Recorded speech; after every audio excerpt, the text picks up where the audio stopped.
गीत राग विज्ञान नमता है जाते भया हरिहंता महान करिमंगल करियो ग्रंथ चरण पुकार जाते मिले समाज संग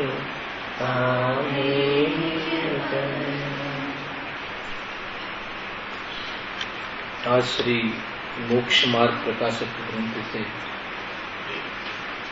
पंच परमेष्टिना स्वरूपમાં સાધુના સ્વરૂપની ચર્ચા ચાલે છે. આચાર્ય ઉપાધ્યાય સાધુ ત્રણેયનું જે સામાન્ય સ્વરૂપ છે એની ચર્ચા ચાલે છે. આજે પણ તમારા ગ્રંથમાં આવ્યું ને, અહીંયા બંને પરિગ્રહ હિંસાના કારણથી. અહીંયા લખ્યું છે પહેલી લીટીમાં સમસ્ત પરિગ્રહ છોડી. સમસ્તમાં કયા? બંને, અંતરંગ અને બહિરંગ. બંને પરિગ્રહ હિંસાના કારણ છે. કઈ હિંસાના કારણ છે? સ્વરૂપ હિંસાના કારણ છે. એમાં એમ લખ્યું, શ્લોકમાં હતું ને ભાઈ, કે મિથ્યાત્વ ક્રોધમાન માયા લોભ આદિ તો સાક્ષાત સ્વયં સિદ્ધ હિંસા સ્વરૂપ છે. સ્વયં સિદ્ધ યાને એ તો સ્વભાવથી જ હિંસા સ્વરૂપ છે. તો ખ્યાલમાં આવે છે શૈલેષભાઈ કે કઈ રીતે હિંસા સ્વરૂપ છે?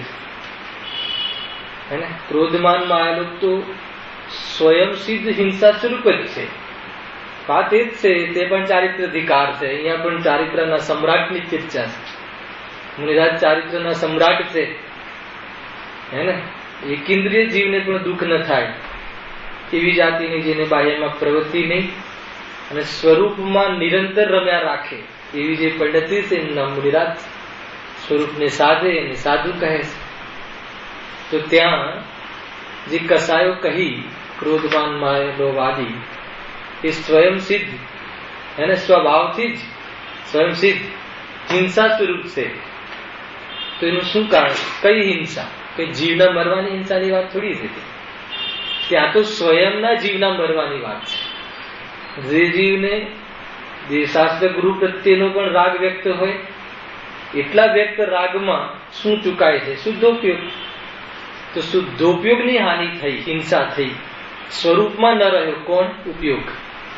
જેટલો વ્યક્ત રાગ રહ્યો, જેટલો ઉપયોગ દેવશાસ્ત્ર ગુરુના શાસ્ત્ર આદિના ભાવોમાં ઉપયોગ રમ્યો, એ કાલે તો શુદ્ધોપયોગ હોતો નથી.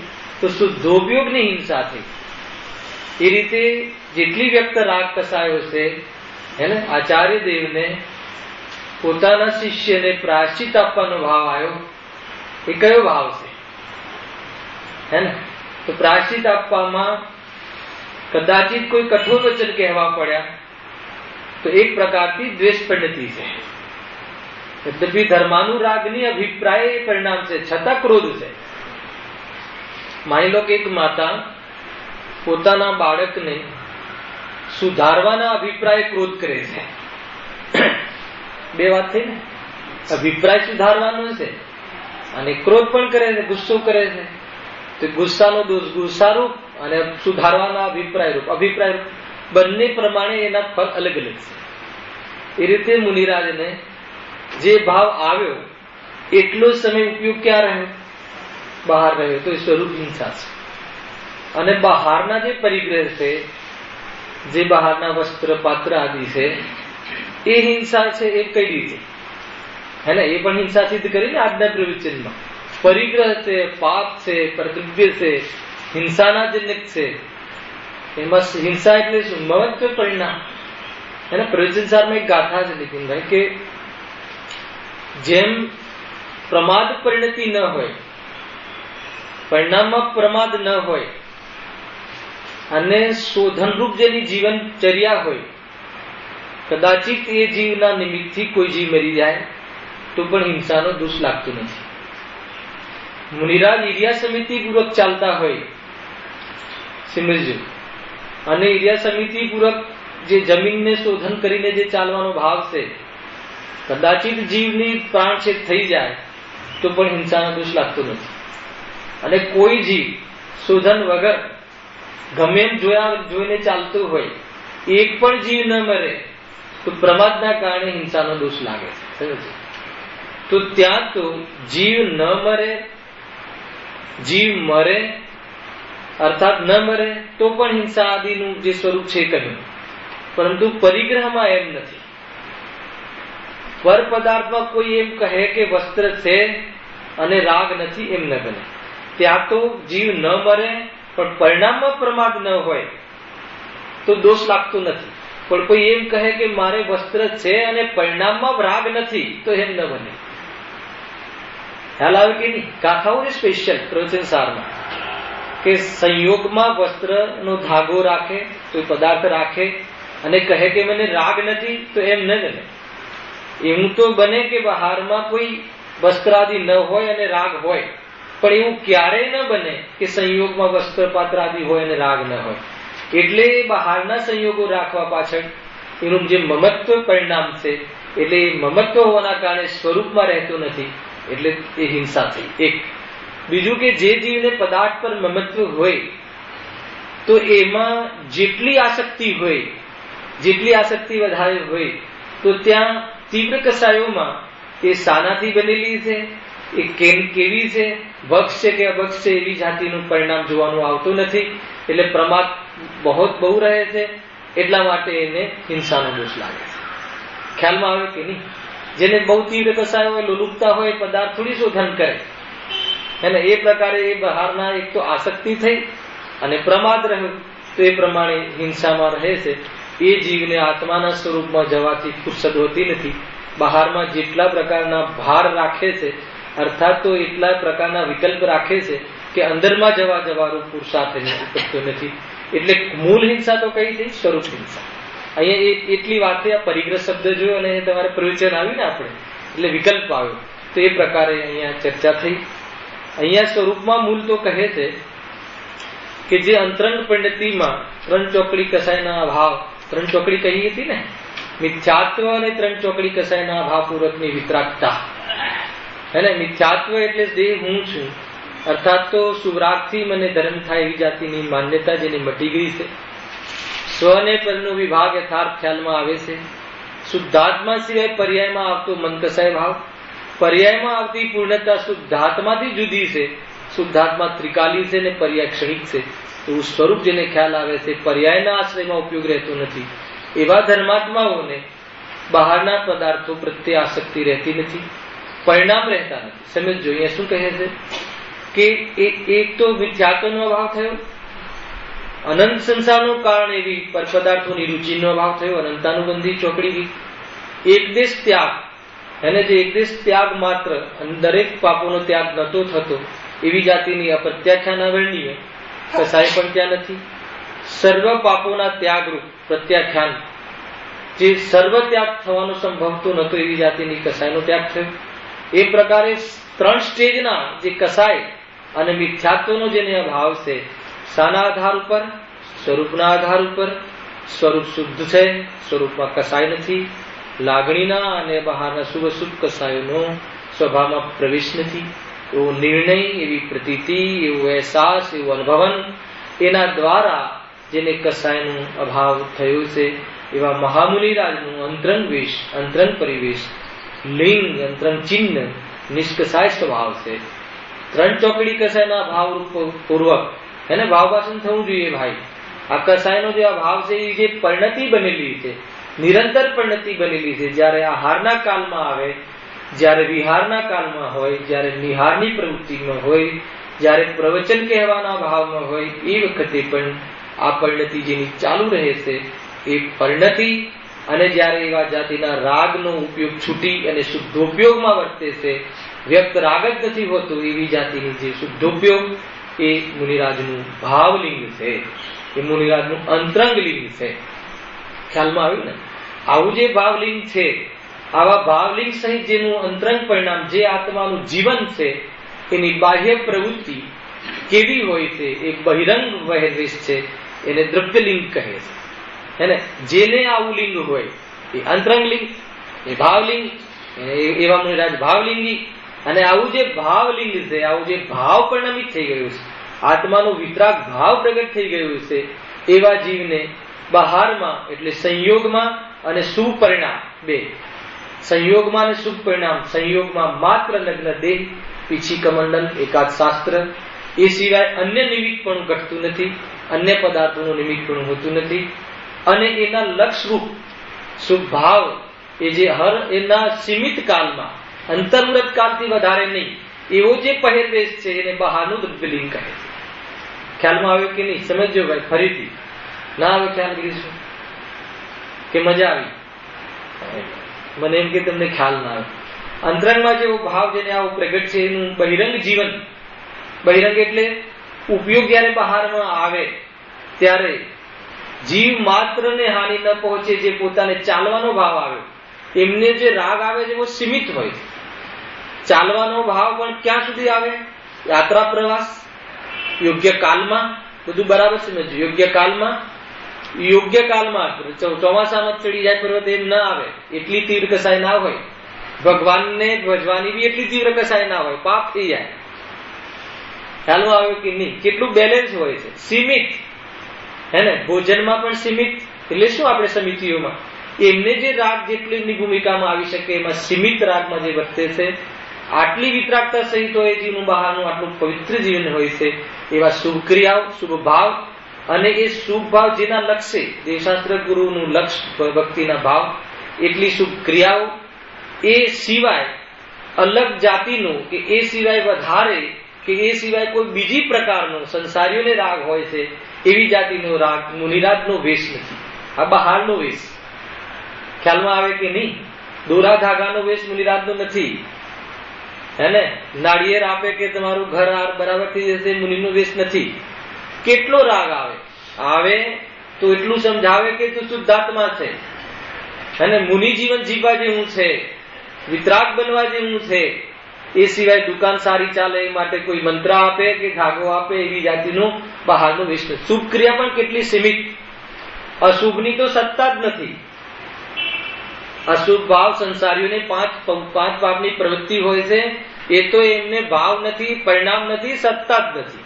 એક પ્રકારથી એ પ્રમાણેના ભાવ જેમના મરી ગયા છે એ બહારનું દ્રવ્યલિંગ.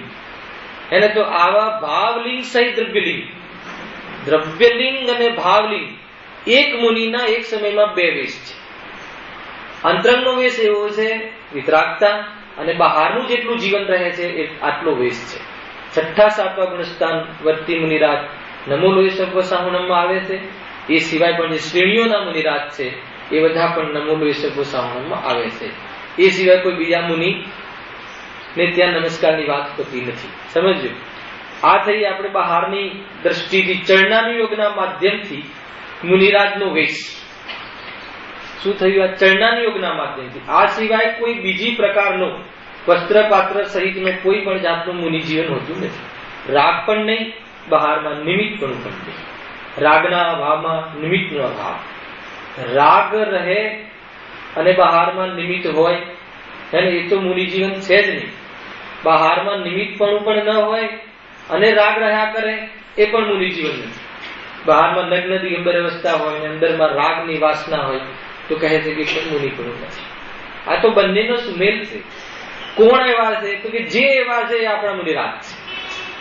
સમજજો, અંતરંગ જે ભાવલિંગ છે એ ભાવલિંગ તો ચિત્તમાં, આપણા ચિત્તમાં અર્થાત તો આપણા વિકલ્પ જ્ઞાનમાં એ પ્રમાણેનું લિંગ છે. એ રીતે ચિત્તમાં ભાવ નમસ્કાર હોય છે. કયા ભાવ નમસ્કાર? વ્યવહાર ભાવ નમસ્કાર. અને બહારમાં ક્રિયામાં દ્રવ્ય વેશને, દ્રવ્ય લિંગને વ્યવહાર નમસ્કાર હોય છે. કેમ કે ભાવલિંગની તો પરીક્ષા સંભવ નથી. ભાવલિંગ તો ક્ષણિકમાં બદલાય, ને ભાવલિંગની પરીક્ષા તો કેવલ જ્ઞાન ગમે છે અને સ્વયંને અનુભવમાં આવે છે. અને કદાચિત કોઈ જ્ઞાની હોય તો અનુમાન જ્ઞાન દ્વારા સામાન્ય ખ્યાલમાં આવે છે. છતાં આપણને અર્થાત સામાન્ય જનોને અંતરંગ પરિણતિની સામેના મુનિરાજનો ખ્યાલ આવતો નથી. જ્ઞાનમાં આવી જ શકે નહીં. ભાવલિંગ તો એમને ખ્યાલ આવે કેટલું દુઃખ છે, કેટલું સુખ છે. પણ જે દ્રવ્યલિંગ છે, દ્રવ્યલિંગની જે પરીક્ષા છે, પરીક્ષા એટલે કઈ પરીક્ષા કરતા બેસવું એમ નહીં. સામાન્ય વાત છે કે ભાઈ બહારમાં એવી જાતિની પ્રવૃત્તિ ના હોય, આકડી લગાવીને ઊંઘી જતા હોય એવી પ્રવૃત્તિ ના હોય, કોઈ પર કોઈ મતલબ કે કોઈ મકાન પર અધિકાર જમાવતા હોય એવી જાતની પ્રવૃત્તિ ના હોય, તો સામાન્ય કથન છે, જોતા સાથે ખ્યાલ આવી જાય, હે ને? ઘણી વાર માની લો કે એક પ્રશ્ન આવ્યો તો મારી પાસે ભાઈ જીતુભાઈ કે તમે કહો છો કે ભાઈ દ્રવ્યલિંગ બરાબર યથાર્થ હોય, અમારે નમસ્કાર કરવા છે, તો હવે દ્રવ્યલિંગ તો હવે તમે જે સમયમાં ગયા હોય એ સમય પ્રવૃત્તિ બીજી ન પણ દેખાય. સમજો ઘણી સમસ્યાઓ છે. અને માની લો કે દ્રવ્યલિંગ 28 મૂળ ગુણનું પાલન હર અંતર મુહૂર્તમાં કરે છે, તો કેટલો કાલ અમે બેસીને પરીક્ષા કરીએ કે આ છે કે નહીં? તો કે પરીક્ષા કરી કહીને નમસ્કારની વાત નથી, સામાન્ય છે. માની લો કે કોઈ મુનિરાજ આપણને ત્યાં મળી જાય જંગલમાં, નગ્ન દિગંબર મુદ્રા છે, પીછી કમંડલ ધારી છે, તો ભાવ આવી જાય નમસ્કાર કરવા યોગ્ય. છતાં એ મુનિરાજ પ્રત્યે આપણને કોઈ ખ્યાલમાં હોય, પ્રવૃત્તિ ખ્યાલમાં હોય, અર્થાત તો એ પ્રમાણેની પછી ખ્યાલમાં આવે તો નમસ્કારનો ભાવ નથી આવતો. એટલી જ વાત છે, કોઈ દ્વેષની વાત નથી, હે ને? અને જે પ્રત્યક્ષમાં ખ્યાલમાં આવે કે માન લો કે ધર્મશાળામાં રહે છે, ફોન રાખે છે, દોરા ધાગા કરે છે, ત્યાં તો પરીક્ષા કરવાની પણ વાત નથી. આ તો દ્રવ્યલિંગની વાત છે. કેવા દ્રવ્યલિંગની વાત છે? ખ્યાલ આવે કે ભાવલિંગની સાથે રહેવા વાળા દ્રવ્યલિંગની વાત છે. કે ભાવલિંગ આવું દ્રવ્યલિંગ હોય ને અંદરમાં ભાવલિંગ આવું હોય, એ ભાવ શ્રદ્ધા, એ આપણા વિકલ્પમાં એવા નમસ્કાર. એટલે સર્વ મુનિરાજો 3 લોકના જે મુનિરાજ છે 3 કાળના, એના ભાવલિંગના નમસ્કાર પહોંચે છે. એ વિકલ્પમાં એવું આપણને મહિમા આવે, ખ્યાલમાં આવે કે નહીં. અને બહારમાં દ્રવ્યલિંગ એવો વેશ દેખાય, એને નગ્ન દિગંબર મુદ્રા હોય, પ્રવૃત્તિ અનર્ગલ ના હોય, તો નમસ્કારનો ભાવ આવી જાય. તો એ દ્રવ્યલિંગને નમસ્કાર અને બહારમાં જે આપણે પણ બહારમાં પ્રવૃત્તિ રૂપ નમસ્કાર, એ બંને વ્યવહાર નમસ્કાર છે. અને નિશ્ચય નમસ્કારમાં વંદવાની વાત જ નથી હોતી. ભાવ નમસ્કાર, જો જે નિશ્ચય ભાવ નમસ્કાર છે એમાં તો વંદક ભાવ રહેતો જ નથી. એ પ્રમાણે તમારું વર્તન થઈ જાય, પરિણતિ બની જાય, હે ને? એ પ્રમાણે વિતરાગતા આપણામાં પ્રગટ થઈ જાય અને આપણને આપણા સ્વરૂપનો મહિમા આવી જાય. તો એ વખતે આપણો હાથ આમ ના હોય. સમજો, જ્યાં આમ હાથ છે એને એ રાગનું નિશાન છે. મુનિરાજનો આમ હાથ છે એ ધ્યાન મુદ્રા નથી. ધ્યાન મુદ્રા, ખડગાસન કે પદ્માસન, આ રીતે. એ સિવાય જે પણ મુદ્રાઓ છે એમાં કાંઈનો કઈ વિકલ્પ છે, રાગ છે, એને મુનિરાજનો આમ હાથ હોય, એને ધર્મદેશના આપતા, તો એ વખતે વિકલ્પ છે, એ વ્યક્ત રાગમાં છે. છતાં અંતરંગ પરિણતિ શુદ્ધ છે અને બહારમાં એમને યોગ્ય વેશ છે, તો ત્યાં વ્યવહાર નમસ્કાર અને નમસ્કારમાં અંતરંગ પરિણતિનો મહિમા આવી જાય અને આપણે અંદરમાં સ્થિર થઈ ગયા. તો સર્વ મુનિરાજોને એ રીતે સ્વયં અનુભવન કરીને નિશ્ચય નમસ્કાર, તો એ રીતે ત્યાં વિકલ્પ મટી જવો, એનું નામ નિશ્ચય નમસ્કાર છે. આ રીતે ત્યાં એ પ્રમાણેની પ્રવૃત્તિ છે. એ રીતે દ્રવ્યલિંગ અને ભાવલિંગ એ જીનાગમમાં ચરણાની યોગના માધ્યમથી આપણે ઉત્કૃષ્ટ પાત્ર જે છે, ઉત્કૃષ્ટ પરમાત્મા છે, ઉત્તમ પરમાત્મા છે, ઉત્તમ અંતરાત્મા છે, અંતરાત્મા લેજો, એ ઉત્તમ અંતરાત્મા છે, એનો આ પરિવેશ છે, એ બહારનો અને અંતરનો વેશ છે. એને ગયા પીરિયડમાં આનો વિસ્તાર કર્યો હતો. ભાઈ કે અમને તો આ દ્રવ્યલિંગની બધી ખબર જ નથી. અરે માત્ર નગ્નતાની વાત નથી, જે નગ્ન અને રહે છે એમાં અંદરમાં એ જાતનું પરિણામ નથી, ત્યાંથી જોવાનું છે. એમને અંદરમાં પરિણામ જ મરી ગયું છે. વસ્ત્ર નથી એટલું નહીં જુઓ, વસ્ત્રનો રાગ નથી. અને વસ્ત્રનો રાગ નથી એનો આધાર કોણ? તો કે સ્વરૂપમાં એટલા લીન રહે છે કે વસ્ત્રનો રાગ જ નથી. એટલે ન રાગ છે કે ન પુરુષ છે, એટલા આત્માના આનંદમાં મસ્ત રહે છે. એવી જાતિનું ત્યાં સ્વરૂપનો વિચાર કરવો. અને આ થયું ચરણાન યોગના માધ્યમથી ગુરુનું સ્વરૂપ, હે ને? પછી એક કર્ણાન યોગના માધ્યમથી ગુરુનું સ્વરૂપ. કર્ણાન યોગ એટલે પરિણામ, કરણ. પરિણામના અનુસાર મુનિઓમાં કયા ભેદ છે, હે ને? તો મુનિરાજોના કયા ભેદ પડે છે કે દ્રવ્યવેશ, દ્રવ્યલિંગ. સમજો, જે આ દ્રવ્યલિંગ કહ્યું ને જીતુભાઈ, એ દ્રવ્યલિંગ પૂજ્ય છે. એ સિવાય અન્ય લિંગ હોય તો પૂજવાનો ભાવ ના આવે, દ્વેષ નહીં કરવું, ભાવ જ ના આવે.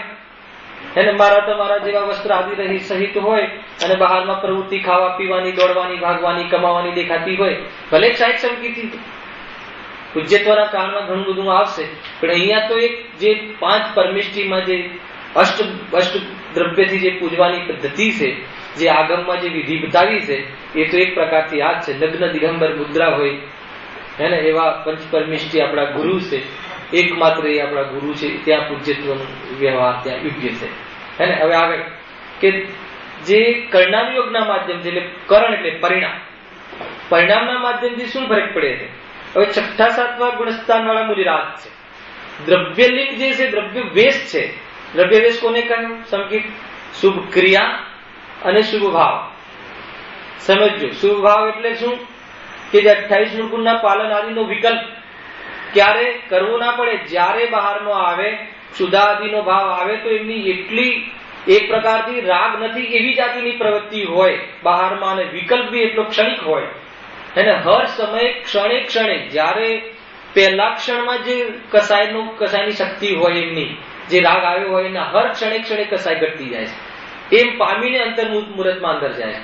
હર અંતર્મુહૂર્ત એમના માટે નવું થયું ને, અંદરમાં રહ્યા, ઉપયોગ અંદરમાં રહ્યો પછી બહાર આવ્યા, તો જે પહેલો સમય હોય એ અંતર્મુહૂર્તનો, એના કરતા બીજો સમયમાં હીન થઈ જાય કસાય, એ રીતે અંદરમાં જાય છે. ગજબની આ તો પ્રવૃત્તિ છે ભાઈ. જ્ઞાની ધર્માત્મા મુનિરાજ જે પરમાત્માના નજદીક છે, પરમાત્મા થવા વાળા છે. આંખ ખુલે આપણી અને સિદ્ધ અવસ્થા અર્યંત અવસ્થા જોવા મળે. આંખ ખુલે અંતર્મુહૂર્તમાં અને સિદ્ધ અવસ્થામાં જોવા મળે, અર્થાત તો ત્યાં કપૂરવત શરીર ઉડી જાય અને સિદ્ધાત્મામાં હોય. એવી જાતિની તૈયારી, એવી જાતિનો પુરુષાર્થ વાળા જે મુનિરાજ છે એની ચર્ચા. હવે સાંભળો દ્રવ્યલિંગ શું છે.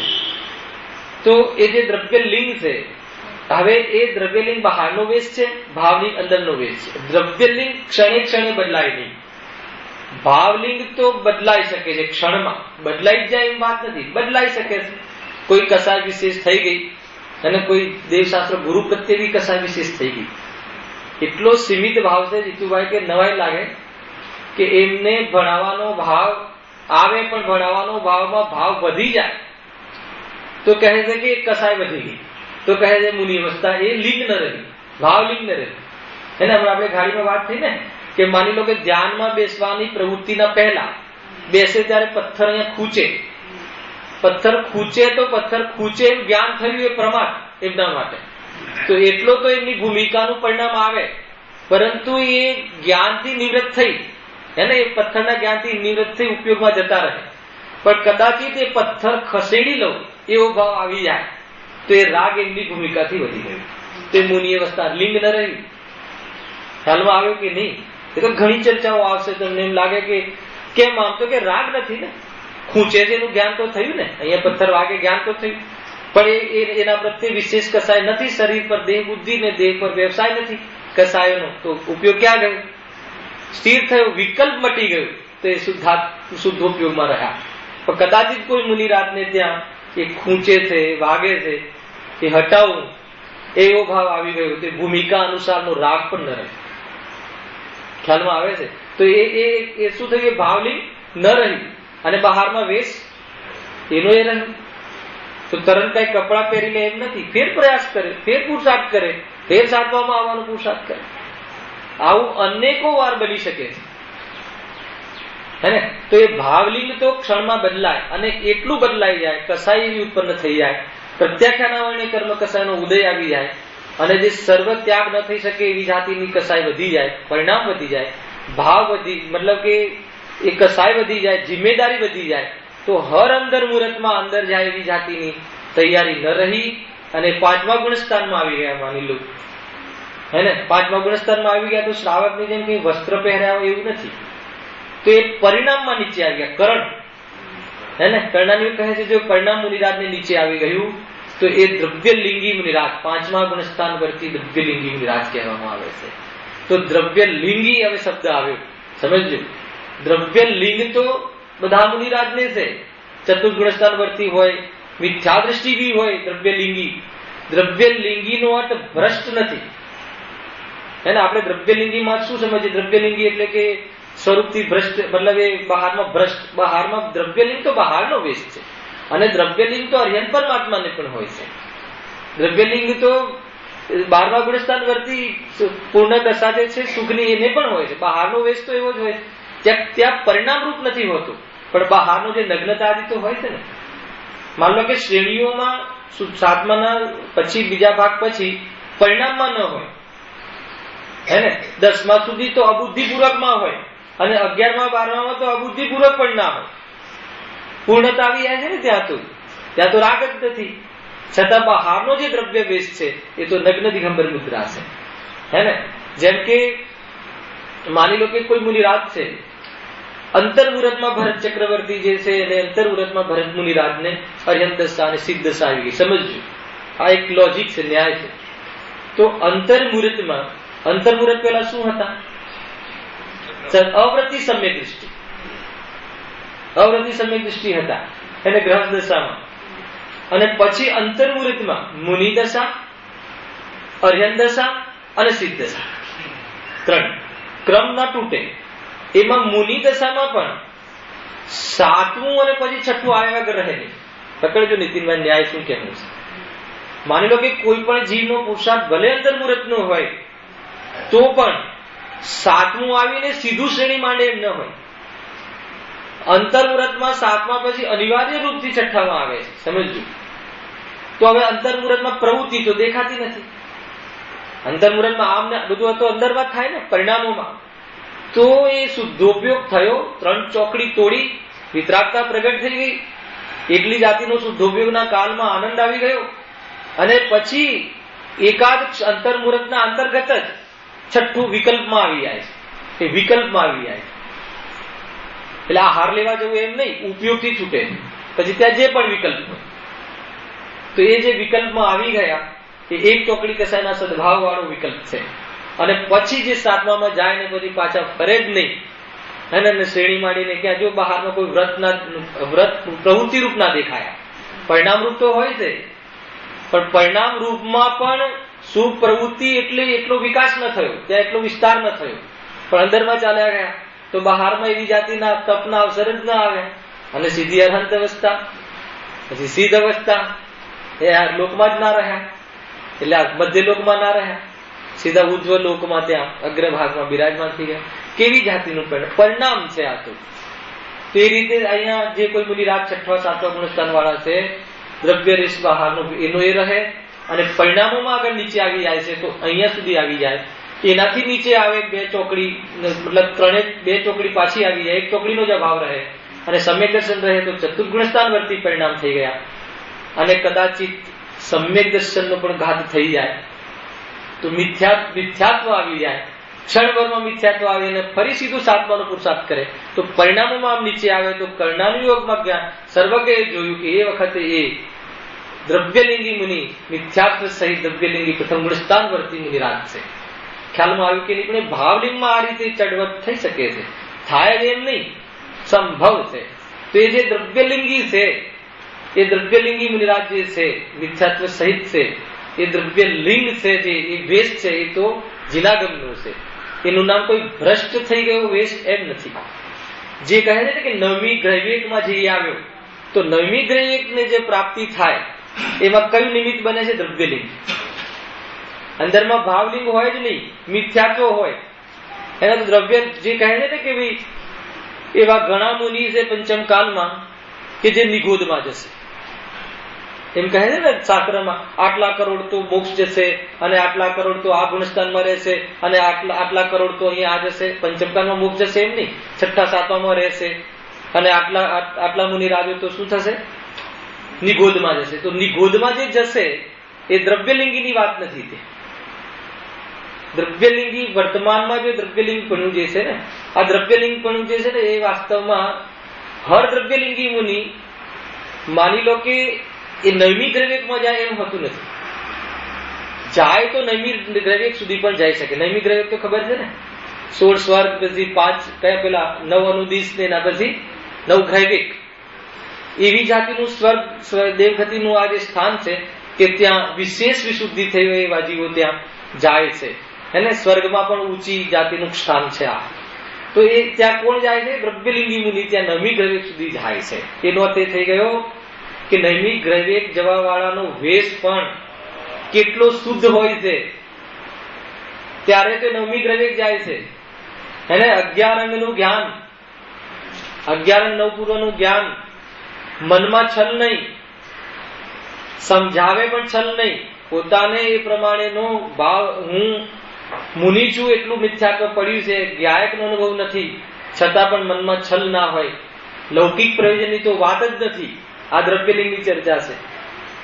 નવમી દ્રવ્યમાં જવા વાળું જે દ્રવ્યલિંગ છે એ તો પંચમકાલમાં સંભવ જ નથી.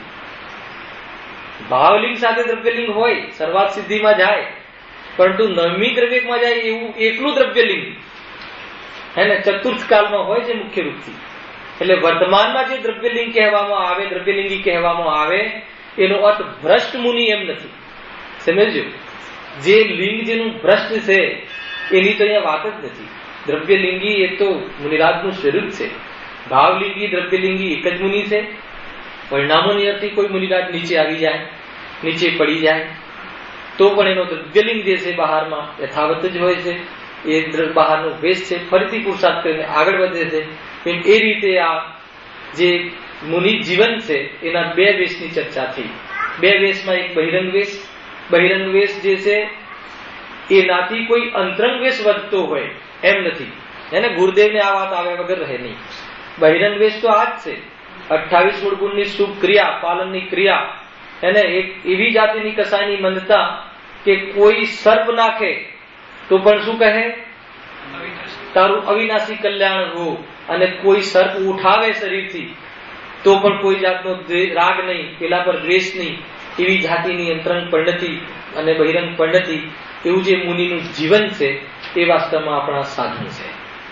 પણ એ જે બહારમાં એટલી કસાયની મંદતા છે એ કોઈ અંતરંગ પરિણતિની વિતરાગતા વધારવામાં કારણભૂત હોય એમ નથી. આ વાત યાદ રાખવી. પણ અંતરંગ પરિણતિ આટલી વિશેષ વિતરાગતા વાળી હોય, એની બહિરંગ પરિણતિ આમ જ હોય, એનાથી વધીને કે એનાથી ઘટીને બંને પ્રકારે ના હોય. હે ને? એનાથી માની લો કે રાગ વધી જાય એવું પણ ના હોય. મુનિરાજોને ધર્માનુરાગ વધી જાય એવું પણ ના હોય. જબરજસ્ત એની મર્યાદા હોય. હે ને? મંદિર બાંધવાનો નો ઉપદેશ તો શ્રાવક ધર્મના અંતર્ગત કહે, પણ મંદિર બાંધવા માટે ધ્યાન રાખવાનો ભાવ આવી જાય અને મંદિર બાંધવાનો ઠેકો લઈ લે એવું મુનિરાજને ભાવ ના આવે. ભણાવવા માટે પણ બંધાયેલા નહીં. હજારો રાજાઓના ત્યાંથી વિમાન જાય એમના ત્યાં જંગલમાંથી, મુનિરાજ નીચે છે એમ ખ્યાલ આવી જાય, નીચે આવે, કલાકો ઉભા રહે. જીતુભાઈ વાંચીએ છે પ્રથમાની યોગમાં, કલાકો ઉભા રહે કે ક્યારે મુનિરાજ બહાર ધ્યાનમાંથી આવે અને ધર્મ ઉપદેશ આપે. બહારમાં આવે બી અને પાછા અંદર જતા બી રહે. બંધાયેલા નહીં કે આ ગામના રાજા આવ્યા છે તો એમને ઉપદેશ પણ આપે. એટલી જાતિની પણ અંદરમાં વિકલ્પ નહીં વધે. વિકલ્પ આવે, પ્રવૃત્તિ દેખાય, ન આવે તો અંદરમાં રહે. એને મહારાજા છે, કોઈનાથી બંધાયેલા નથી, ઉપયોગ બંધાયેલો નથી. હે ને? જેમ કે આપણે બોરીવલી શનિ રવિ આવવું એવું એમને ના હોય. નિરાશ બંધાયેલા હોય ને એટલો રાગ જ નથી ને. સર્વ જીવોને કલ્યાણ થાય એવો ભાવમાં તો હોય, પણ કલ્યાણ માટે હું મારો ઉપયોગ બગાડીને આવું એવી જાતિનો મુનિરાજને ભાવ ના આવે. હે ને? ગ્રહસ્થી છોડી છે શાના માટે? હવે એ ગ્રહસ્થી વધારવા માટે તમને મંત્ર આપે તો એવું મુનિનું સ્વરૂપ ના હોય. સમજવા જેવું છે. આ તો તમને બહારી વાત કર્યું છે, હજી તો એમનું જે સ્વરૂપ આવશે ને, આમ એવું સ્વરૂપ છે કે એમ લાગે કે આ તો જાણે શરીર જ નહીં દેખાય તમને મુનિનું. મુનિનું શરીર જ નહીં દેખાય, એવો આકાર દેખાશે કે ભાઈ આ તો સાક્ષાત સિદ્ધ ભગવાન છે, ચલતે ફિરતે સિદ્ધ. કેમ કે એટલો રાગ તૂટી ગયો છે. રાગ બુદ્ધિ તો ઘરમાં તૂટી ગઈ છે, પરિણામમાં રાગ નહીં. એટલે બહારમાં એવી જાતિની પ્રવૃત્તિ મુનિરાજને દેખાતી નથી. વાસ્તવમાં જે આપણે સમજતા નથી અને કહીએ છીએ કે આ તો દ્રવ્યલિંગી છે, ભ્રષ્ટ જોઈને, એ પણ આપણને અધિકાર નથી. હે ને? આપણને શું અધિકાર છે? જો આ મુનિરાજનું સ્વરૂપ જયારે ચાલુ થયું છે, હવે કઈ મહિના સુધી ચાલશે, તો એક ખાસ કહું છું કે જયારે જયારે મુનિરાજનું સ્વરૂપ ચાલે તો ફલાણા મુનિ આમ છે ત્યાં ઉપયોગ ન જવો જોઈએ. અને ઉપયોગ જવો જોઈએ તો ત્યાં જવો જોઈએ કે મેરુ પર્વતનો ઢગલો થઈ જાય એટલી વાર પીંછી લઈને મેં આવા દોષ કર્યા છે. પોતાના પર લેવું કે આવા દોષ મેં અનેક વાર કર્યા છે, એટલા માટે હજુ મારું ઠેકાણું પડ્યું નથી. આ મર્યાદા સાંભળવાની. હે ને? ગુરુના નિર્ણયમાં સ્વરૂપનો નિર્ણય કરવાનો છે, કોઈ વ્યક્તિનો નિર્ણય નથી કરવાનો. શું કહ્યું? ગુરુના સ્વરૂપમાં સ્વરૂપનો નિર્ણય કરવાનો છે. કેમ? કેમ કે મને સિદ્ધ અવસ્થા પ્રાપ્ત કરવામાં વચગાળામાં આ પર્યાય આવવાની છે. અને આપણને સિદ્ધ સ્વરૂપ પ્રાપ્ત કરવાના ઉદ્દેશમાં વચગાળાના કાળમાં આપણને આ પર્યાય આવવાની છે. તો એનું સ્વરૂપ કેવું છે? નહીં તો અન્યથા દોષ લાગશે. શું કરે? અહીંયા બહાર જોયા વગર પણ સમજાવીએ તો વસ્તુ સ્વરૂપમાં તો આવવાનું જ છે ને. કોઈ બહારમાં આવી પ્રવૃત્તિ એટલે આપણે તરત ક્યાંક જોઈ હોય તો કે જો આ પ્રવૃત્તિ આ કરે છે, તો કહે છે કે તને દ્રવ્યલિંગનું અને ભાવલિંગનું સ્વરૂપ સમજવામાં એ મુનિનું સ્વરૂપ સમજવાની વાત નહોતી. અને થોડુંક તરત જ એમ કે ભાઈ અમે અહીંયા ગયા હતા, અમે આમ જોયું, જ્યાં અમારે લાગમાં પ્રવચનો બહુ ચાલે ને, તો થોડુંક સ્વરૂપ સમજાય પછી કોઈ ભાઈ મળે ને, હા કે અમે હમણાં અહીંયા ગયા હતા, તરત જ એને કહેવાનું કે ભાઈ તને મુનિનું સ્વરૂપ સમજવામાં નથી આવ્યું. એમ છે જ નહીં.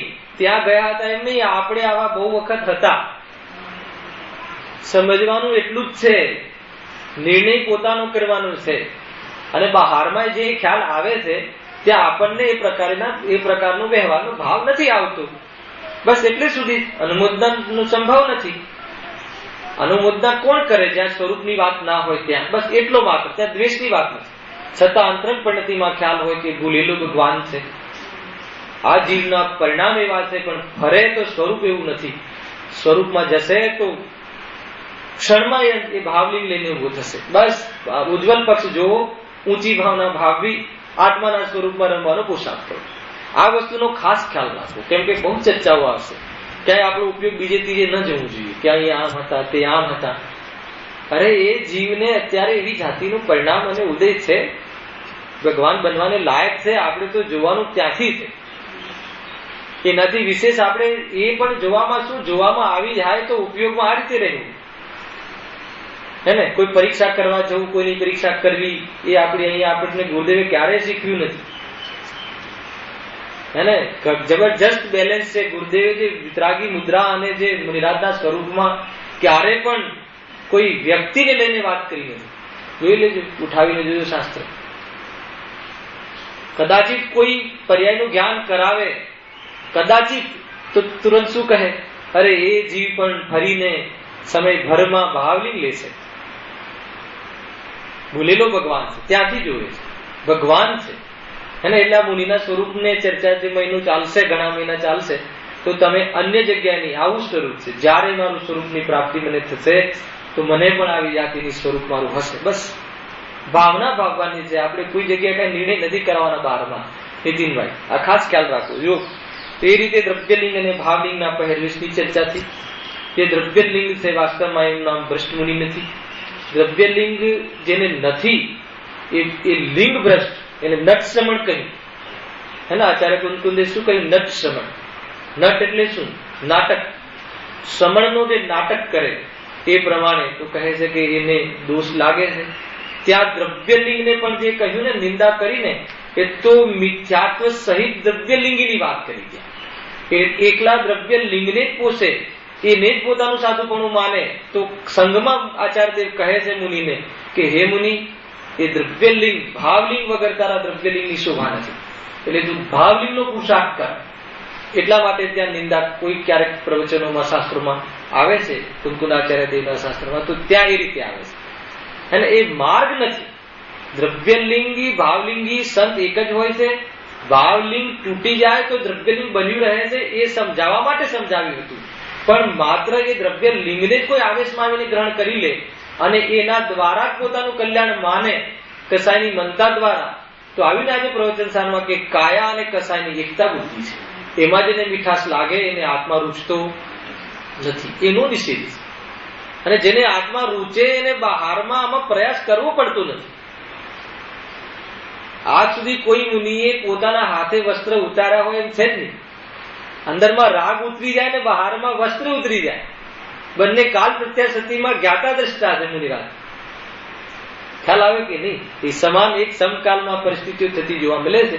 એના સ્વામી ના બને કે હું નગ્ન થયો, જો હું કપડા ઉતારીને રહી શકું છું સંયમથી, એવી જાતિનું અભિમાન ન હોય. કેમ કે બંને પદાર્થ ભિન્ન છે, બંને દ્રવ્ય ભિન્ન છે. પણ જયારે અંદરમાં વિતરાગતા હોય ત્યારે બહારમાં આવવું હોય છે. ઠંડી હવા આવે તો ક્યાંક વરસાદ પડ્યો હશે એનું અનુમાન લગાવાય છે. પણ વરસાદ પડ્યો એટલે હવા ઠંડી થઈ, અને હવા ઠંડી થઈ એટલે વરસાદ પડ્યો, અને દૂર દૂર સાથે સંબંધ છે. બંને પદાર્થ જુદા છે. ખ્યાલમાં આવે કે એટલી પદાર્થની સ્વતંત્રતા છે. એ જ સમજવું ભાઈ. જો હવે અંશ પ્રમાણે લઈએ છીએ. હા, જે વિરાગી બની સમસ્ત પરિગ્રહ છોડી શુદ્ધોરૂપ ઉપયોગરૂપ મુનિ ધર્મ અંગીકાર કરી અંતરંગમાં તો એ શુદ્ધોપયોગ વડે પોતે પોતાને અનુભવે છે. અને આ જે પેરા છે ને, હું આખો વાંચી લઉં છું, શાંતિથી સાંભળી જોઉં એક એક શબ્દમાં, કેમ કે આ પેરેગ્રાફ નથી, આ એક જ કથન છે, ક્યાંય પૂર્ણ વિરામ નથી. એને સમજવા જેવું છે. પછી આપણે દરેક પદના આપણે અર્થ કરીશું, અને દરેક પદમાં આચાર્યદેવ શું કહેવા માંગે છે સ્વરૂપમાં એ આપણે નિર્ણય કરીશું. જે વિરાગી બની સમસ્ત પરિગ્રહ છોડી શુદ્ધોપયોગ રૂપ મુનિધર્મ અંગીકાર કરી અંતરંગમાં તો એ શુદ્ધોપયોગ વડે પોતે પોતાને અનુભવે છે. પરદ્રવ્યમાં અહમ બુદ્ધિ ધારતા નથી. પોતાના જ્ઞાનાદિક સ્વભાવોને જ પોતાના માને છે. પરભાવોમાં મમત્વ કરતા નથી. પરદ્રવ્યવા તેના સ્વભાવો જ્ઞાનમાં પ્રતિભાસે છે, તેને જાણે છે તો ખરા, પરંતુ ઈષ્ટ અનિષ્ટ માની તેમાં રાગ દ્વેષ કરતા નથી. શરીરની અનેક અવસ્થા થાય છે, બાહ્ય અનેક પ્રકારના નિમિત્ત બને છે, પરંતુ ત્યાં કંઈ પણ સુખ દુઃખ જે માનતા નથી. વળી પોતાને યોગ્ય બાહ્ય ક્રિયા જેમ બને છે તેમ બને છે, પરંતુ તેને ખેંચી તાણી જે કરતા નથી. ગજબ છે. પોતાના ઉપયોગને જેઓ બહુ ભમાવતા નથી, પણ ઉદાસીન થઈ નિશ્ચલ વૃત્તિને ધારણ કરે છે. કદાચિત મંદ રાગના ઉદયથી શુભ ઉપયોગ પણ થાય છે, જે વડે શુદ્ધોપયોગના બાહ્ય સાધનો છે તેમાં અનુરાગ કરે છે. આ બાહ્ય વેશ આવે, લખવામાં ક્રમ પડે. પેલા તો શું કહ્યું? પેલા તો શુદ્ધોપયોગ જ કરે છે, એમ આવ્યું ને પેલા આગળમાં. પછી કહે છે કદાચિત, અને શુભ રાગમાં એ ધર્મ અનુરાગથી દેવશાસ્ત્ર ગુરુનું લક્ષ પણ કરે છે, અને એ પ્રમાણે અર્થાત એનાથી વધારે કોઈ કાર્ય કરતા દેખાતા નથી, એ બતાવવું છે. અને એ રાગના ભાવનો પ્રયાસ કરે છે. એમ સમજવું આ બરાબર બેલેન્સ થી, કે મુનિરાજોને રાગ આવે તો કેટલો આવે, ફિક્સ છે. સંયમ, સીમિત. રાગની સીમા પણ એમની કેટલી છે? તો કહીને કદાચિત મંદ રાગના ઉદયથી શુભોપયોગ પણ થાય છે. એને એના સ્વામી ન કહ્યું, થાય છે, જે વડે શુદ્ધોપયોગમાં બાહ્ય સાધનો, કોણ? દેવશાસ્ત્ર ગુરુ, તેના અનુરાગ પણ કરે છે, એટલે ભક્તિનો ભાવ પણ આવે છે. દેવશાસ્ત્ર ગુરુની ભક્તિનો ભાવ આવે, એ સિવાય કોઈનો ભક્તિનો ભાવ ના આવે. આવે તો કેટલો આવે એ બતાવે છે. આની સીમા બતાવીશ તમને, એનું શું સ્વરૂપ છે આપણે જોશું. ઘણો મોટો વિષય છે. કદાચિત મંદરાગના ઉદયથી શુભોપયોગ પણ થાય છે, જે વડે તે શુદ્ધોપયોગના બાહ્ય સાધનો છે તેમાં અનુરાગ કરે છે. કોના સાધન છે? શુદ્ધોપયોગના. તો કયા સાધન છે? નિમિત્ત સાધન. તો કેમ સાધન કહ્યા? સાધન એટલા માટે કહ્યા કે એનાથી જો રાગ વધી જાય તો હર અંતર્મુહૂર્તમાં અંદર ન જાય. અશુભ આવી જાય તો હર અંતર્મુહૂર્તમાં અંદર જાય, એવી જાતિની શુદ્ધિ ન થાય. પણ રાગ એટલો સીમાવાળો આવે છે કે છૂટીને પાછા અંદર જાય ત્યારે એને નિમિત્ત કહેવાય છે. એક એક ભાષા જબરજસ્ત છે આમાં. તેમાં અનુરાગ કરે છે. પરંતુ હવે જો પરંતુ કહીને એ રાગ ભાવને પણ હે જાણી દૂર કરવા ઈચ્છે છે. જો સાધન હોત તો દૂર શું કામ કરવાનો ભાવ થાય, હે ને? એ રીતે તીવ્ર કસાયના ઉદયના અભાવની હિંસારૂપ અશુભ ઉપયોગ પરિણતિનું તો અસ્તિત્વ જ જેને રહી નથી. એટલે પાંચ પાપરૂપ પ્રવૃત્તિ જે ગ્રસ્ત દશામાં આપણને જોવા મળે છે એ તો એમના જીવનમાં હોય નહીં. વેપાર, પૈસાનો સંગ્રહ, એને બહારમાં ઘર રાખવું, આ મારું ઘર, આ મારો કમરો, ધર્મશાળામાં પણ આ મારો રૂમ, એવી જાતિનું જે હે ને, આપણે તો 6 દિવસ માટે જઈએ તો આ રૂમ આપણી કરી લઈએ છે ને. તો મુનિરાજને એક સમય માત્ર પણ ત્યાં રોકાવાનો પ્રસંગ જ ના આવે. મુનિરાજ ધર્મશાળામાં રોકાય જ નહીં. પહેલા શું હે ને, ઉદ્દેશિક વસ્તિકા ને ઉદ્દેશિક આહાર બે ના હોય, હે ને? એમના ઉદ્દેશથી તો બનાવવાની વાત જ નથી. પણ જ્યાં આપણા ઉદ્દેશથી બનાવી હોય ત્યાં ભલે ધર્મશાળા હોય, પરંતુ 5 પાપની પ્રવૃત્તિના સ્થાન ત્યાં હોય છે. ધર્મશાળામાં 5 પાપની પ્રવૃત્તિ આપણાથી નથી થતી, બધી થાય છે ત્યાં. તો કે એવા સ્થાનોમાં મુનિરાજ ના વસે. ખ્યાલમાં આવે છે કે નહીં? તો એ કહે છે કે એટલે એમને એવા સ્થાનોમાં ના વસે તો પ્રવૃત્તિની તો વાત જ ક્યાં છે? ન અનુમોદના કરે, ન ઉપદેશ આપે, ન કહે એમ. હિંસારૂપ અશુભ ઉપયોગને પરિણતિનું તો અસ્તિત્વ જ જેને રહ્યું નથી એવી અંતરંગ અવસ્થા થતા બાહ્ય દિગંબર સૌમ્ય મુદ્રાધારી થયા છે. આ વેશ છે, મેં જે તમને સમજ્યા ને વેશ. અંતરંગની અવસ્થા શું થઈ? રાગ ના રહ્યો. અને બારમાં શું? સૌમ્ય, સમતા ભાવ. ક્યાંય જવાની ભાગદોડની ઉતાવળ નહીં. અહીંયા તો આપણે 5 મિનિટ વધી જાય તો શું થાય? વિકલ્પમાં અને કદાચિત જવાની પ્રક્રિયા દેખાય ને, એમને કઈ ઉતાવળ જ નથી, હે ને? કોઈ જગ્યાએ જીવ હિંસારૂપ વિશેષ પ્રવૃત્તિ થતી કોઈ ક્ષેત્ર દ્વારા દેખાય તો એમને ક્યાં ઉતાવળ છે? ત્યાં ધ્યાનમાં લાગી જાય. કોઈ અધિકાર જ નથી, કોઈ જવાનો ક્યાં ઉપયોગ જ નથી. એમ સૌમ્ય મુદ્રા, ક્ષમતા ભાવ.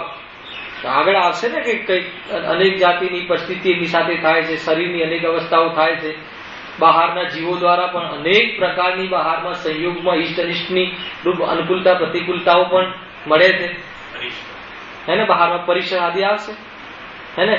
માની લો કે આહાર લેવા આવ્યા, કોઈએ ગરમ ગરમ કોળીઓ મૂકી દીધું, હે ને? એટલું કહેતા તમને એમ થાય અરે તો એમને તો કઈ નથી થતું, હે ને? દ્વેષ ન થાય, હે ને? એ રીતે છે. માની લો કે કોઈ તમારો તીખો આહાર છે, નીતિનભાઈ, તીખું ખાવાનું તમારો આહાર છે. હવે તમારે તીખો ખાવાનો આહાર છે, એને તમે મુનિરાજના આહાર માટે ઓછો તીખો બનાવો તો ઉદ્દેશિક થઈ જશે. ગજબ છે. એટલે તમે જે આહાર લેતા હોય એટલે તો કેમ કે એમના માટે બનાવેલું, એમના ઉદ્દેશથી બનાવો તો પાપ જે થયું એ સંબંધી આરંભનો દોષ એમને લાગે, પણ એ તો એમને ઉદ્દેશિક આહારનો ત્યાગ હોય છે. એટલે તમે તમારા માટે 4 રોટલી બનાવી હોય, એમાંથી 2 રોટલી કે જે આપો એવો આહાર એમને હોય. એવી કેવી ભાવના હોય કે જયારે જીવ પોતાના આહારમાંથી બીજાને આપે. ખ્યાલ આવે છે? આ કોઈ નાની સરખી વાત નથી. પોતાના ભાણાની 4 રોટલી જે માત્ર બનાવી હોય એમાંથી 2 રોટલી કોઈ ધર્મના સાધનનો કેટલો મહિમા હોય ત્યારે આપવાનો ભાવ આવે. દયાની વાત નથી ત્યાં. ઘણી એમાં વાતો છે ભાઈ. જો હા, તથા બાહ્ય દિગંબર સૌમ્ય મુદ્રાધારી થયા. બહિરંગ લિંગ સાનો આધાર બતાવ્યો? પહેલા શુદ્ધોપયોગ, પછી એવા શુભ ભાવ, પછી કસાયની મનતા, અંદરમાં રાગ ના રહ્યો, અને બહારમાં આમ ક્રમ નથી પડતું, પણ બધું એક સાથે હોય છે. આ કહેવામાં અને લખવામાં સમજાવવામાં ક્રમ પડે છે. એ રીતે જયારે ભાવલિંગ હોય ત્યારે દ્રવ્યલિંગ. 7માં શુદ્ધોપયોગ હોય ભાઈ ત્યારે એને બાહ્યમાં દ્રવ્યલિંગ હોય કે ના હોય? એ વખતે શુભ પ્રવૃત્તિ ના હોય, શુભ ભાવ ના હોય, પરંતુ નગ્ન દિગંબર સૌમ્ય મુદ્રા એ બાહ્ય દ્રવ્ય વેશ, અને અંતરંગમાં શુદ્ધોપયોગ એ અંતરંગ વેશ. એ 2 સાથે એક મુનિના 2 વેશ છે, અંતરંગ બહિરંગ એમ 2 મુનિ નથી. આ સૌમ્ય મુદ્રાધારી થયા છે. શરીર સંસ્કાર આદિ વિક્રિયાથી જેવો રહિત થયા છે. વનખંડાદી વિશે જેવો વસે છે ને, વનખંડાદીમાં વસે છે. ઘણા લોકો પૂછે છે અત્યારે વન ના રહ્યા તો મુનિ ક્યાં રહે એ તમે કહો, પછી તો અહીંયા રહે તો શું વાંધો છે? દરેક તમારી શંકાઓના સમાધાનો અહીંયા થશે. તમને પ્રશ્ન જે થશે પૂછવાની જરૂર નથી. હું જ પ્રશ્ન કરી તમને સમજાવીશ કે આમાં આ છે, આમાં આમ છે. ઘણા પ્રશ્નો ઉઠે છે કે અત્યારે ક્યાં રહે તો વન ના રહ્યા, વન તો કાપી નાખ્યા, હે ને? આપણે મુનિ બનવું હોય તો પહેલા મને આહાર ક્યાં મળશે એ શોધીને મુનિ બનીએ છીએ. મારા લાયક તો ઉદ્દિષ્ટ જ થઈ ગયું, પહેલાથી નક્કી કર્યું હતું. અરે જેને મુનિ બનવું હોય એને બહારમાં રોટલા મળશે કે નહીં મળશે વિકલ્પ જ ના હોય. ખ્યાલ આવે કે નહીં? સ્વરૂપ આ છે ભાઈ. કોઈ કહે કે આ શું રોટલા ને વસ્ત્રનું નહીં, અરે એ તો તમને આપણું જીવન રોટલા, રોટી, કપડા, મકાન પાછળ જાય છે, અને એમને એ જાતિનો ભાવ જ નથી. નિવૃત્ત છે, આત્મામાં રહેવાનો આનંદ છે. તો બહારમાં એવી જાતિની પરાધીનતા નથી. આપણને એમ લાગે કે રોટલા બરાબર, હે ને? ગુરુદેવ પ્રવચનમાં લખ્યું છે, હે ને, કે પહેલું સુખ કયું, બીજું સુખ કયું, એ કહે છે ને. કયું છે? પહેલું સુખ તે જાતે ન રહ્યા, હે? એ છે ને આખું એમને બોલ લખ્યા છે. કોઠીએ ઝાડ. ત્રીજું સુખ મતલબ પત્ની, મતલબ કે આપણે જેવી ચાહીએ એવી મળે, છોકરાઓ જેવા ચાહીએ એવા મળે, રોટલા નું ક્યારેક ખૂટે નહીં, એને જે સુખ માને છે તો કે એ તો પરાધીનતા છે, એ તો દુઃખ છે. જેને એની જરૂર નથી એ કેટલી જાય કે કેવું સુખ છે. જેને જરૂર જ ના પડે બહારના પદાર્થો, એની વાત છે. જો હા, શરીર સંસ્કાર આદિ વિક્રિયાથી જેઓ રહિત થયા છે, વનખંડાદિ વિશે જેઓ વસે છે, 28 મૂળ ગુણો જેઓ અખંડિત પાલન કરે છે, આની વિસ્તારથી ચર્ચા કરીશું આપણે. 22 પરિસર જેઓ સહન કરે છે, 12 પ્રકારના તપને જેઓ આદરે છે, આ બાહ્ય બહિરંગ વેશ આ સિવાય બીજી કોઈ પ્રવૃત્તિ ના દેખાય. કદાચિત જ્ઞાન મુદ્રાધારી પ્રતિમાવત નિશ્ચલ થાય છે. કદાચિત એટલે હર અંતર મુહૂર્તમાં એને પ્રતિમાવત, એને હરણ પોતાની ખાજ પૂજાઈ જાય પથ્થર સમજીને, એવી જાતિની સ્થિરતા મન વચન કાયાની અને ઉપયોગની, એવી જાતિનું ધ્યાન જેને વર્તે છે કથનચિત નિશ્ચલ થાય છે. કદાચિત છે એટલે કથનચિત એટલે ક્યારેક અંતર્મુહૂર્તમાં એમ થાય છે, અને અંતર્મુહૂર્તમાંથી બહાર નીકળે તો ક્યાં જોવા મળે? અધ્યયન આદિ બાહ્ય ધર્મ ક્રિયાઓમાં પ્રવર્તે છે. આ ફિક્સ છે. આદિમાં પણ કેટલું એ ફિક્સ છે. એ વખતે હું તમને ખોલીને બતાવી છે કે ભાવ કે આદિમાં શું લેવું, કેટલી સીમા સુધી એમનો રાગ વર્તે. એ રીતે કોઈ વેળા, હવે જુઓ બીજા વેશની ચર્ચા, કોઈ વેળા મુનિ ધર્મને સહકારીનો ગુરુદેવ સહચારી કરે છે, હે ને? સહચારી એટલે સાથે હોય, અને સહકારીનો અર્થ એ કે એનાથી વધારે રાગ ન આવે એટલે એવા શુભમાં પણ દેખાય છે. એનાથી રાગ વધી જાય તો અશુભ થઈ જાય, તો અશુભમાં આવી જાય તો ફરી અંતર્મુહૂર્તમાં આવવાની પ્રક્રિયા બનતી નથી. આ ક્રમ છે ને. પેલા શાનો અભાવ થાય? અશુભ ભાવનો. પછી શાનો અભાવ થાય? શુભ ભાવનો. તો જ્યારે શુદ્ધોપયોગ થાય છે એના પૂર્વમાં શુભ જ હોય. અશુભમાંથી સીધો શુદ્ધમાં ન જાય. અશુભમાંથી શુભમાં આવે, અને શુભની બી નક્કી શુભ બી એક કેવી પ્રકારનો શુભ છે ને, દેશના લબ્ધિ આદિ એ સિલેબસ છે. અને પછી એનો અભાવ થઈને ક્યાં જાય? શુદ્ધમાં જાય. બધી ક્રિયાઓ આના અંતર્ગત આપણે લેશું. એટલે તમને એટલો ખ્યાલ તો આવતો હશે કે વિષય કેટલો વિશાળ છે. છતાં આપણે કોઈ પણ રીતે એમાં કચાશ નહીં રાખી, પૂરો વિશાળથી અને વિશાલતાથી એની આપણે ચર્ચા કરીશું. કદાચિત અધ્યયનાદિક બાહ્ય ધર્મક્રિયામાં પ્રવર્તે છે. કોઈ વેળા મુનિ ધર્મને સહકારી શરીરની સ્થિતિ અર્થે યોગ્ય આહાર વિહાર આદિ ક્રિયામાં સાવધાન થાય છે, હે ને? આનો બી અર્થ કરીશું કે ભાઈ સ્થિતિ અર્થે, શરીરની સ્થિતિ અર્થે એટલે શું અર્થ લેવું. આખિરકાર તો શરીર માટે આવી ગયું ને, તો એવી જાતિની શંકાઓ પણ તોડીશું, હે ને? આમાં એ વિષયો છે બધા. એ પ્રમાણે જેવો જૈન મુનિ છે, એને આ જૈન મુનિમાં તમને છેલ્લો વેશ જ ખ્યાલ આવ્યો કે બંને વેશ? એટલા માટે પહેલો વેશ અહીંયા પંડિતજીએ શુદ્ધોપયોગનો કહ્યો કે શુદ્ધોપયોગ જ મુનિ ધર્મ છે. શુદ્ધોપયોગ માટે જે જીવે છે એ જ મુનિ ધર્મ છે. શુદ્ધોપયોગ માટે જે ભોજન કરે છે એ જ મુનિ છે.